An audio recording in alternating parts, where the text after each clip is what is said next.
오늘 우리에게 주시는 말씀은 출애굽기 1장 15절에서 22절 말씀입니다. 봉독하겠습니다. 애굽 왕이 히브리 산파 십부라라 하는 사람과 부하라 하는 사람에게 말하여 이르되 너희는 히브리 여인을 위하여 해산을 도울 때에 그 자리를 살펴서 아들이거든 그를 죽이고 딸이거든 살려두라. 그러나 산파들이 하나님을 두려워하여 애굽 왕의 명령을 어기고 남자 아기들을 살린지라. 애굽 왕이 산파를 불러 그들에게 이르되 너희가 어찌하여 이같이 남자 아기들을 살렸느냐.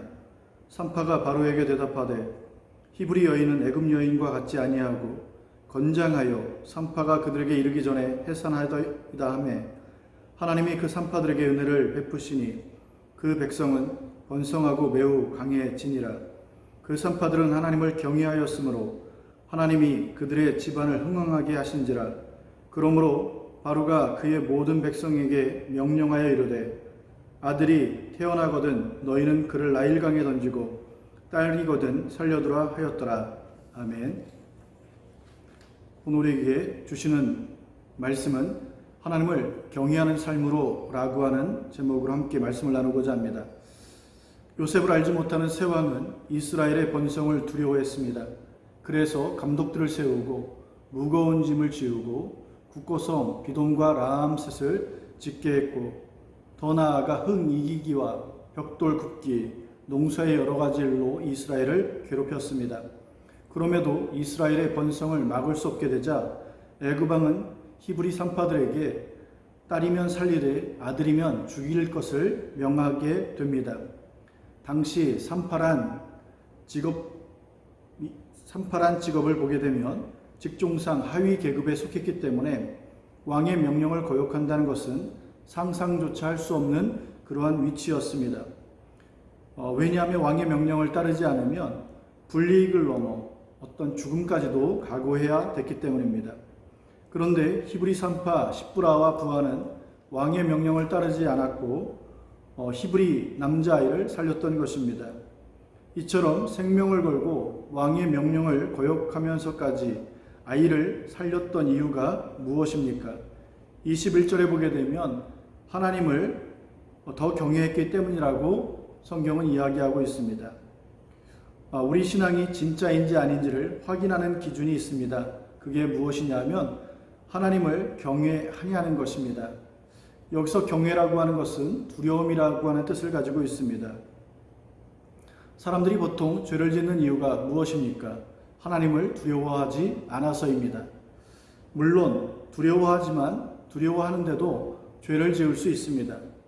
하나님을 경외, 즉 두려워하지만 신앙적 실력이나 믿음이 부족해서 짓게 되는 것을 말합니다.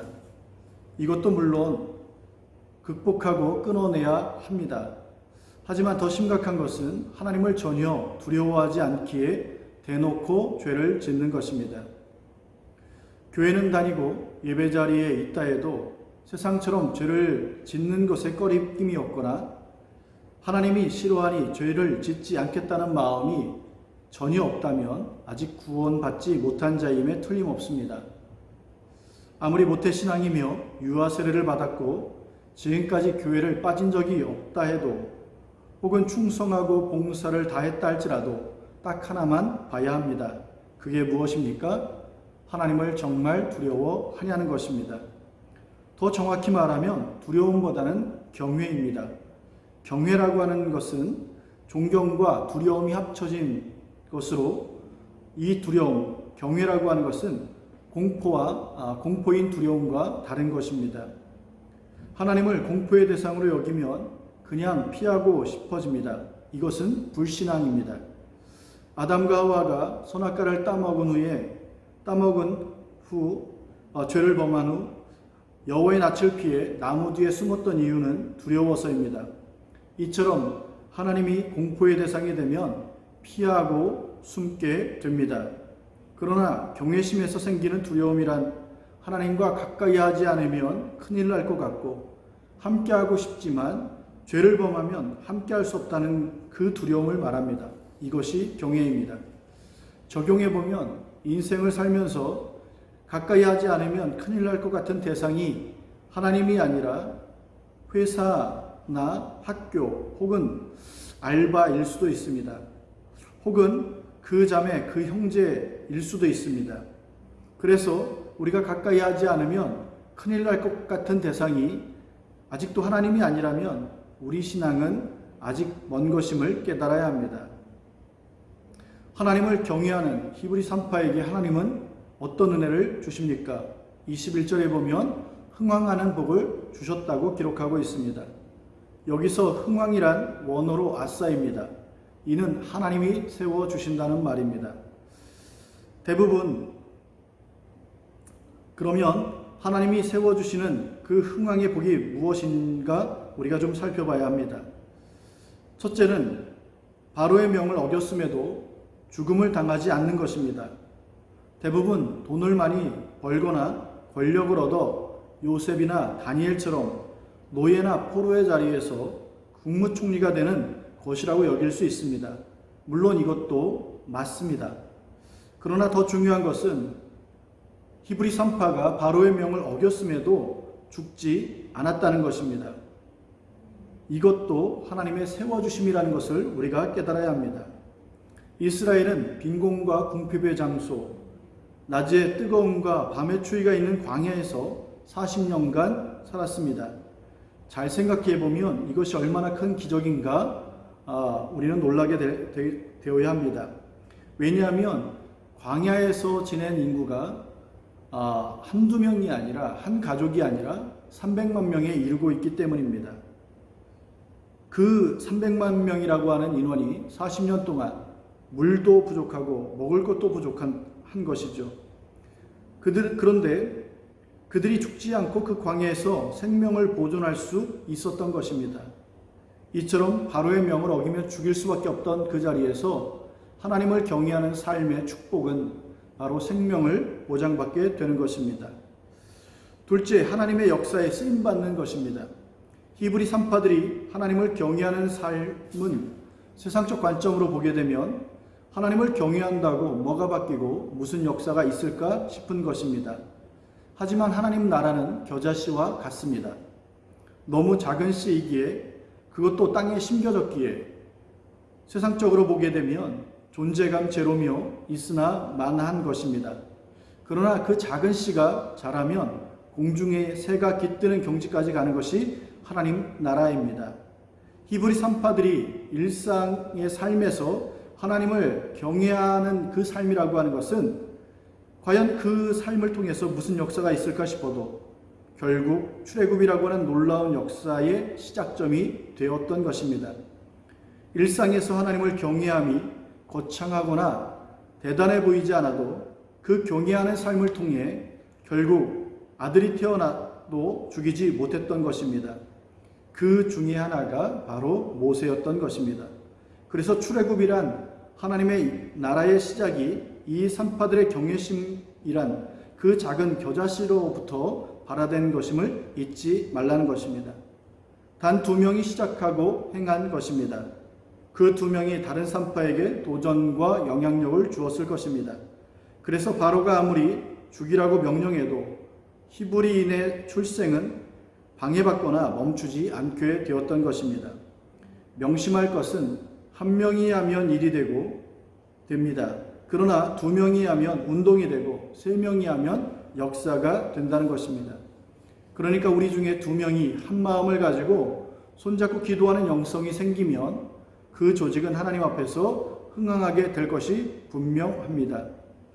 그래서 성경에 2-3사람이 모인 곳에 내가 함께 한다는 말씀이 나오는 것입니다. 이런 하나님의 중심축에 이런 불이 있으면 좋겠습니다. 같이 기도하는 것이 하찮아 보이지만 2-3명이 모여 기도하고 눈물을 흘리며 기도한다고 나라가 바뀌냐라고 세상은 말할 것입니다. 그러나 세상은 바뀔 것입니다. 왜냐하면 믿으면서 기도하는 자들, 그 기도를 하나님이 들으시고 역사해 주시기 때문입니다. 우리가 인생을 대강 살아가면 늘 세상에서 바로에게만 경외감을 가질 수밖에 없습니다. 이 경외감은 물론 두려움이요 공포입니다. 왜냐하면 현실의 문제이기 때문입니다. 그러나 우리가 진짜 하나님을 경외하면 하나님이 세워주심을 믿고 이것을 기대하며 살아갈 때 세상의 힘이 더 이상 방해할 수 없음을 경험하게 될 것입니다. 이 사건이 주는 영적 의미가 무엇인지 생각해 보려고 합니다. 바로는 히브리인의 아들을 다 죽이라고 할 정도로 막강한 권세자며 또 그렇게 될 수밖에 없는 것이 현실입니다. 하지만 산파 두 명이 바로의 명을 뒤로하고 하나님을 경외하고 그 경외함을 하나님이 보고 기억하셨습니다. 10가지 재앙 중에 마지막 재앙이 장자의 죽음입니다. 이 재앙이 무엇을 의미합니까? 하나님을 거역하는 세력을 그냥 두지 않는다는 하나님의 역사인 것입니다. 내 백성을 죽이라고 명한 바로와 애굽의 장자들을 다 죽이게 되는 것입니다. 그래서 히브리인의 아들들은 죽지 않았던 것입니다. 이처럼 우리가 세상 무엇보다 가까이 하지 않으면 큰일 날 것 같은 그분, 그 하나, 그것은 오직 하나님 한 분이어야 합니다. 이것에 전적으로 동의하고 진심이 생겨서 가슴이 뜨거워지고 하나님을 경외하는 삶을 살기로 결단해야 합니다. 그때 비로소 인생의 모든 질서가 잡히고 뭘 어떻게 해야 하는지에 대한 중심을 잡고 살아가면 이후 벌어지는 모든 상황은 하나님이 흥왕케 하시는 역사와 반드시 만나게 될 것입니다. 잠언 23장 18절에서 19절에 내 마음으로 죄인의 형통을 부러워하지 말고 항상 여호와를 경외하라는 말씀이 있습니다. 그러면 하나님은 그를 경외하는 자에게 어떤 축복을 주십니까? 시편 34편 9절에 보면 부족함이 없게 하신다는 것입니다. 하나님을 경외함으로 이 땅을 살아가면서 부족함이 없는 하나님의 귀한 역사에 쓰임받게 되는 귀한 은혜가 있기를 주님의 이름으로 축복합니다. 기도하겠습니다. 하나님 아버지 감사합니다. 히브리 산파가 바로의 명을 거역한다는 것은 상상할 수 없으나 이것이 선하지 않고 무엇보다도 하나님을 경외하는 삶을 살았던 그들에게는 오히려 바로가 주는 두려움보다 하나님을 경외하는 삶이 기뻤기에 오히려 하나님의 말씀을 따라 하나님의 그 귀한 은혜를 따라 살아갔던 것들을 보게 됩니다. 세상에서 보면 그것은 보이지 않고 작은 것처럼 여겨지며 그들이 과연 무슨 역사를 일으킬 수 있을까 싶지만 그들의 삶을 보신 하나님께서 하나님 아버지 하나님을 경외하는 그 삶을 통해 모세를 준비시키시고 결국에는 출애굽이라고 하는 대하나님의 역사를 만나게 하는 것을 볼 수 있습니다.